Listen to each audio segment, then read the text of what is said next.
বহুতো বন্ধু বান্ধৱীয়ে সুধি আছে যে 2026 বৰ্ষৰ DLED এন্ট্ৰেন্সৰ অনলাইন এপ্লাই কেনেকৈ কৰিবলৈ হ'লে কি ডকুমেণ্টছ লাগিব তাৰ বিষয়ে।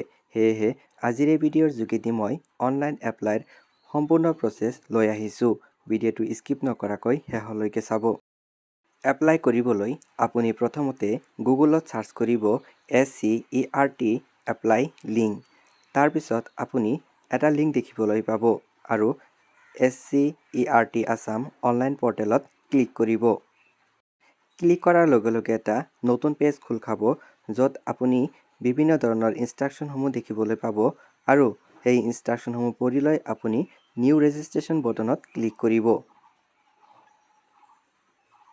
ক্লিক কৰাৰ পিছত এখন নতুন পেজ খোল খাব, য'ত আপুনি আপোনাৰ নাম, middle name, last name, father's name, mother's name, gender, category, date of birth, age, qualification, phone number আৰু ইমেইল দি কিনে ছেভ বটনত ক্লিক কৰিব।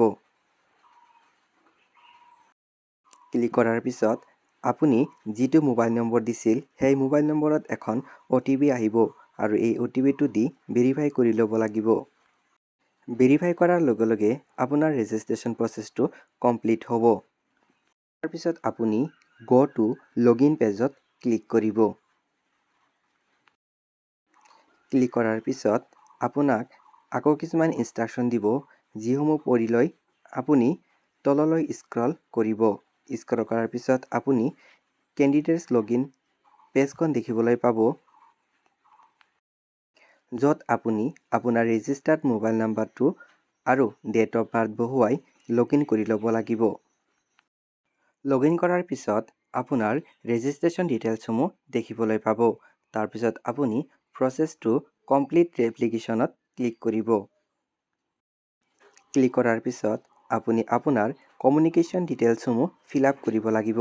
তাতে আপুনি আপোনাৰ address, post office, state, district, police station, pin code বহুৱাব লাগিব। তাৰপিছত আপুনি তললৈ স্ক্ৰল কৰিলে তাৰপিছত আপুনি আপোনাৰ কোৱালিফিকেশ্যন ডিটেইলছসমূহ ফিল আপ কৰিব লাগিব। তাৰ বাবে আপুনি যিখন বৰ্ডৰ পৰা ক্লাছ 12 পাছ কৰিছে সেই বৰ্ডখনৰ নাম লিখি ল'ব লাগিব। তাৰপিছত আপুনি মিডিয়ামটো ছিলেক্ট কৰিব লাগিব। তাৰপিছত আপুনি যদি ছায়েন্সৰ হয় তেতিয়াহ'লে ছায়েন্স ষ্ট্ৰীম আৰু যদি আৰ্টছ বা কমাৰ্চৰ হয় তেতিয়াহ'লে আৰ্টছ বা আদাৰ্ছ অপশ্যনটোত ক্লিক কৰিব। ইয়াৰ পিছত আপুনি কোনটো ইয়াৰত হায়াৰ ছেকেণ্ডেৰী কমপ্লিট কৰিছে সেই ইয়াৰটো ছিলেক্ট কৰি ল'ব। তাৰপিছত টোটেল মাৰ্কটো দি ল'ব আৰু আপুনি কিমান মাৰ্ক পাইছিল এইটো ইয়াতে দি ল'ব। তাৰপিছত আপোনাৰ পাৰ্চেণ্টেজটো ইয়াতে শ্ব' কৰিব। তাৰপিছত আপুনি তললৈ টানি নেম অফ দ্য এক্সামিনেশ্যন চেণ্টাৰখন ছিলেক্ট কৰি ল'ব লাগিব।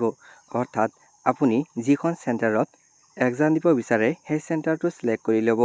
তাৰপিছত তলতে person with benchmark disability of 40% or above তেতিয়াহ'লে য়েছত ক্লিক কৰিব আৰু যদি নহয় তেতিয়াহ'লে নট ক্লিক কৰি ছাবমিট এণ্ড নেক্সট বটনত ক্লিক কৰিব।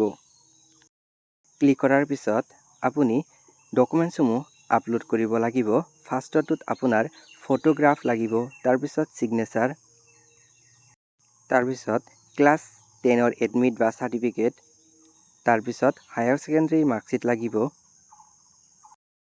আৰু শেষত আপুনি হায়াৰ ছেকেণ্ডেৰী চাৰ্টিফিকেটখন আপলোড কৰি ছাবমিট এণ্ড প্ৰিভিউ ফৰ্মত ক্লিক কৰিব।